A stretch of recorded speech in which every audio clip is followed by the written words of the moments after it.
السلام علیکم اللہ وبرکاتہ۔ اعوذ باللہ من الشیطان الرجیم، بسم اللہ الرحمن الرحیم۔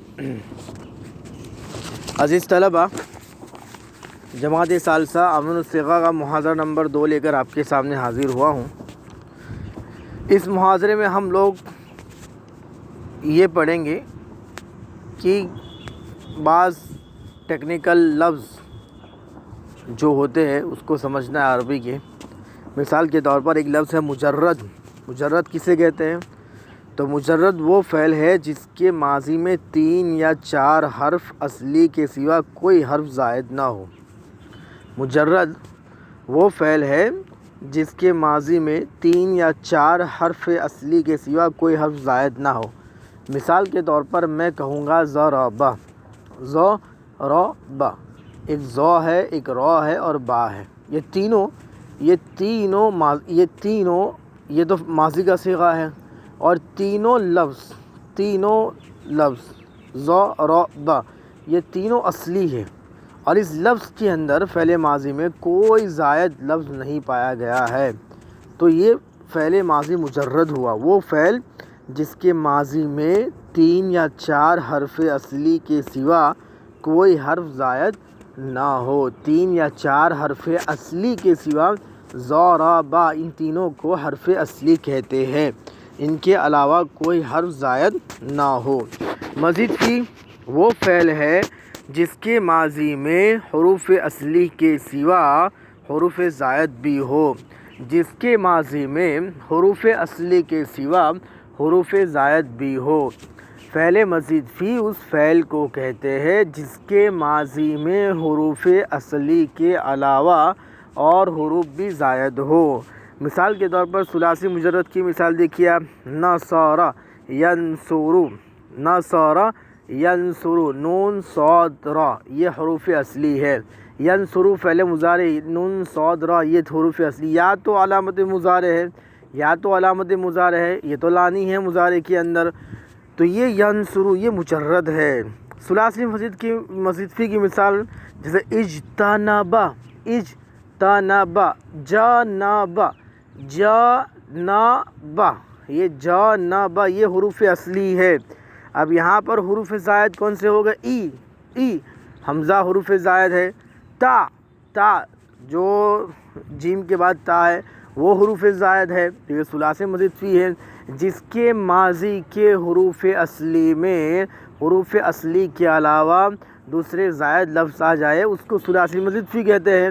اب یہاں پر جانبا یہ حروف اصلی ہے، اب اس کے علاوہ جو لفظ 2 دکھ رہے ہیں حمزہ اور تا یہ حروف زائد ہے، لہٰذا یہ فعل ثلاثی مزید فی کا ہوا۔ اکرم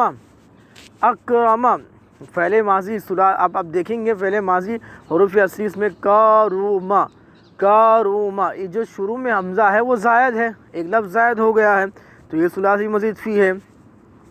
اسی طرح رباعی مجرد کی مثال، رباعی مجرد چاروں لفظ صحیح ہو، بعثر،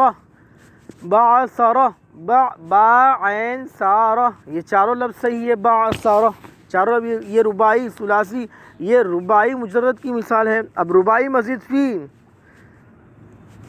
تسربل، سین را با لم، سربل یہ لفظ صحیح ہے، یہ حروف اصلی ہے۔ اب یا تا یہاں پر زائد آیا ہے، تسربل، سربل ہے اصل میں، تا زائد آیا ہے یہاں پر، تو یہ آپ کو سمجھنا ہے کہ ثلاثی مجرد کسے کہتے ہیں، ثلاثی مزید فی کسے کہتے ہیں۔ آپ نے کتاب الصرف میں پڑھا ہے ثلاثی مجرد کے ابواب پڑھے ہیں، اور ثلاثی مزید فی کے تقریباً 12 ابواب آپ نے پڑھے ہیں، جو یعنی اکرم ہے، باب افعال، باب تفعیل، باب مفعلہ، باب تفاعل، باب تفاعل، باب استفعال، یہ ساری چیزیں آپ نے وہاں پر کتاب الصرف میں کے ابواب میں پڑھی ہوئی ہے، لہٰذا آپ لوگ ایک مرتبہ اس کو بھی دیکھ لیجئے۔ تو مجرد اور مزید فی کی تعریف ہوئی۔ تنبیہ آپ کو بتائی جا رہی ہے، حروف اصلی کی پہچان یہ ہے۔ اب آپ کو کیسے پہچاننا ہے حروف اصلی کیسے پہچاننا ہے؟ اس میں طلبہ اکثر غلطی کرتے ہیں، کہ حروف اصلی کون سے ہیں ان کو پتہ نہیں چلتا ہے، لہٰذا اس کو آپ غور سے سنیے۔ حروف اصلی کی پہچان کیسے کریں گے؟ تو حروف اصلی کی پہچان یہ ہے کہ وہ فا، عین اور لام کے مقابل میں ہو، فا، عین اور لام کے مقابل میں ہو، اور کلمے کی گردان کرنے میں تمام صیغوں میں پائے جائے۔ ایک تو یہ کہ فا، عین اور لام کلمے میں ہو، نصر، فعل، فا کلمے میں نون ہے، عین کلمے میں صاد ہے، لام کلمے میں را ہے۔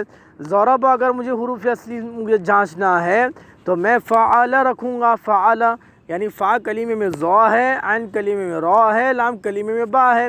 اسی طرح اگر میں یفعل، یضرب کہتا ہوں، اب مجھے اس میں حروف اصلی کی پہچان کرنی ہے یضرب میں، تو میں کروں گا یضرب کی وزن پر یفعل، یا یضرب کے وزن پر یفعل، یا تو علامت مضارع ہے۔ اب یہاں پر فا کی جگہ پر ضاد، را، عین کی جگہ پر را اور لام کی جگہ پر با آیا ہے، تو میں آسانی سے پہچان لوں گا کہ یہ حروف اصلی ہے۔ دوسری بات کیا ہے کہ وہ تینوں لفظ گردان کے سارے صیغوں میں ہونے چاہیے، یہ تینوں لفظ گردان کے سارے صیغے میں ہونے چاہیے۔ ضرب، ضربا، ضربو، ضربت، ضربت، ضربنا، ضربت، ضربتما، ضربتم، ضربتی، ضربتما، ضربتن، ضربتو، ضربنا۔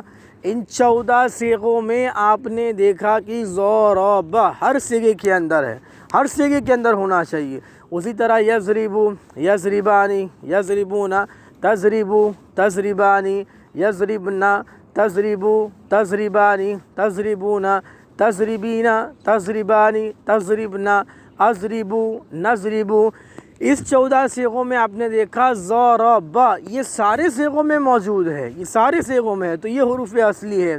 ایک تو فا، عین، لام کو ہم رکھ کر، فا، عین، لام کو رکھ کر حروف اصلی پہچان سکتے ہیں۔ نمبر 2، یہ سارے صیغے، یہ صیغے، یہ حروف اصلی سارے صیغوں میں ہونے چاہیے، یہ اس کی دوسری پہچان ہے۔ تو یہ آپ خاص خیال رکھ لیجئے۔ اللہ تعالیٰ سے دعا کرتا ہوں کہ اللہ تعالیٰ ہمیں سمجھنے اور سننے اور پڑھنے کی توفیق دے، آمین۔ السلام علیکم۔